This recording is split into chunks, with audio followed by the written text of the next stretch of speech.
Welcome to Sefali's Yoga and Dean's Diary and his diet plan. I'm Sefali. And I'm Dean. And what are you going to talk about today, Dean? I just wanted to quickly talk about something called the Elimination diet. And it's not a diet to lose weight, or it's a diet really that's based on trying to identify food intolerances and allergies. So I've noticed if you look at a lot of the diets that are around at the moment, they eliminate entire groups of foods. So if you do paleo diet, often they tell you to stop eating grains and stop eating dairy. If you're a vegan, then you're told to stop eating any animal products or foods. So you find a lot of the diets that are around, they eliminate one group or another of food. And this diet works in a similar way, but you're doing it really to find out which foods cause you problems. Are you intolerant to them? Are you allergic to them? So what you do, for example, you might take out all of dairy for 2 weeks and see how you feel. So after those 2 weeks, if you feel really great, then there's a chance there was something in the dairy products that you ate that was bothering you. So what you do then, you reintroduce the dairy products that you used to eat one at a time. So if you used to have milk, you reintroduce milk and see how you feel.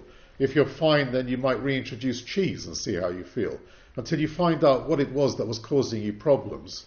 And it's a systematic way of trying to find out which foods are a problem for you. You actually learn a lot about your body and how it responds to various food, whether it gives you energy, whether it saps you of energy, whether it blocks your nose up, whether it gives you headaches. There's a lot of symptoms that are related to the food that we eat. So this is a good diet if you want to learn about the effect that the different types of food that you eat have on you. The basic rule of it, though, is take it out for 2 weeks and give it 2 weeks to actually see how you feel, and then just reintroduce elements from that group. And you can do that, and then you can home in on all the different problems that you have with foods. So I just wanted to mention this because it might be something you want to do before you go on a diet, just to learn about which foods you should include in your diet and which foods you should leave out. It's quite powerful, isn't it, Dean? Because you, for example, had a lot of trouble giving up milk, didn't you? Because you like the taste of milk and you had to have it with your coffee, tea, cereal and whatever. But once you actually got off this as part of your diet, now when you go to cafes, you really don't want that. No. You go for soya milk. Not soy milk. What God, milk no. is it that you go No, for? I like almond milk. Almond milk. I can have almond milk and oat milk, and they've been a really good replacement for me for ordinary milk or cow's milk. There's a lot of other milk that are... Yeah, there's so many different types now out there that it's quite easy to replace, thankfully, things like cow's milk. Okay, so if you are choosing the other alternative to milk, should there also be, what if you can't also kind of digest soya milk or... Yeah, then you just work your way through the Yeah. different alternatives until you find one that's good for you.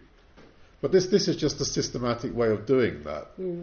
So now you've given up milk, or you just don't mind having it now and again? Does it cause you any symptoms? No, in small quantities I'm okay, but in the past I'd find it clogs my nose up.